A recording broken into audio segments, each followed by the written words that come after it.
Hello and welcome to CloudFox Hub. My name is Bhavesh Shetara. You are learning Amazon SQS. You may have one question in your mind that we have discussed everything about SQS. We understood what is standard queue options, and we also created standard queue. Then we discussed about FIFO queue related options, and we also created FIFO queue. We discussed about dead letter queue as well. So what is left in SQS now? SQS is actually one of the favorite topic of AWS Solution Architect exam. I'm giving you guarantee that in AWS Solution Architect exam, you will get at least 3 to 4 questions related to SQS. Same way, in the interview, they're also asking questions related to SQS. So what I want that when you are going to face examination or interview, you must have crystal clear understanding of SQS. There will be no doubt in your mind when you are answering questions. That's why I'm going to add some of the videos over here which will clear your all the doubts related to SQS. Let's start.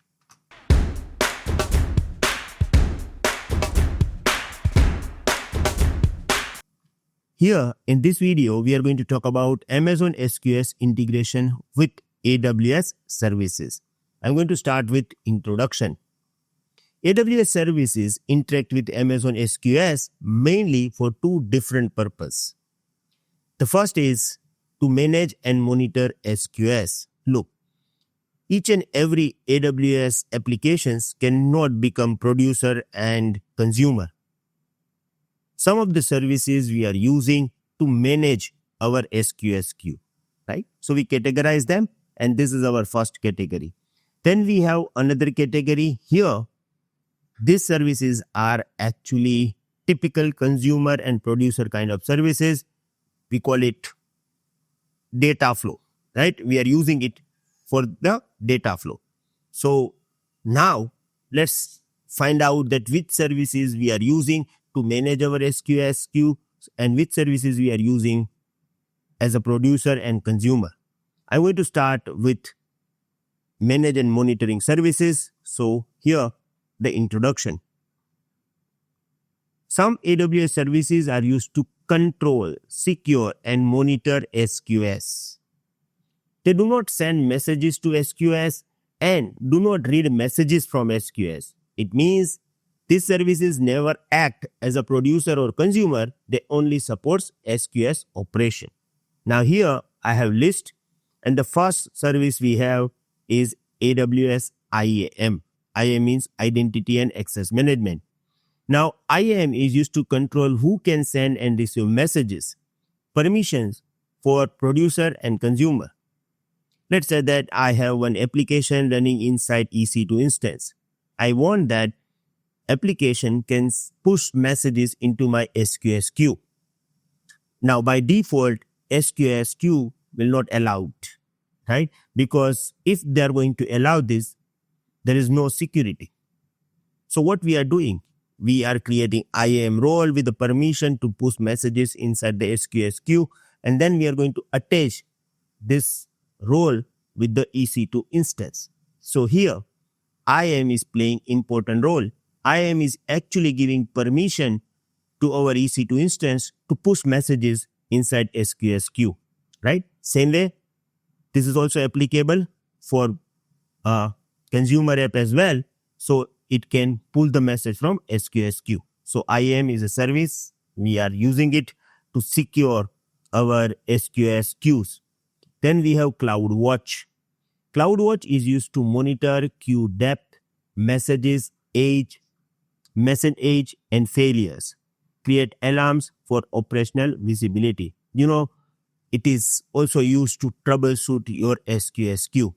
Now, we will talk about CloudWatch more because this topic is yet not covered in our course, but you just need to keep this in your mind that we are using CloudWatch to monitor our SQS queue.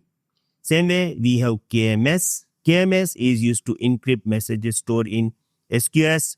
It is used to protect sensitive data. So these three services, we categorize them into the manage and monitoring services.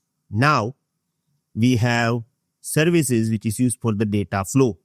Here we have introduction of this particular services. Data flow means actual message movement through SQS. One AWS service produce data.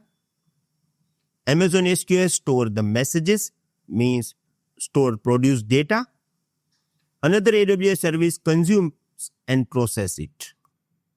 This is producer SQS consumer pattern. Here I am giving you one simple example. S3 uploads a file.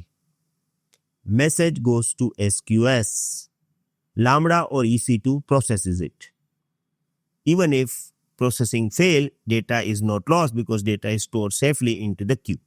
Now if you look at over here, S3 is right now producer and Lambda or EC2 is actually consumer, and all these are actually AWS services. Now here we are going to list all these services, and here we have to remember one of the point that I will talk about, right? So keep this in mind. Thanks for watching.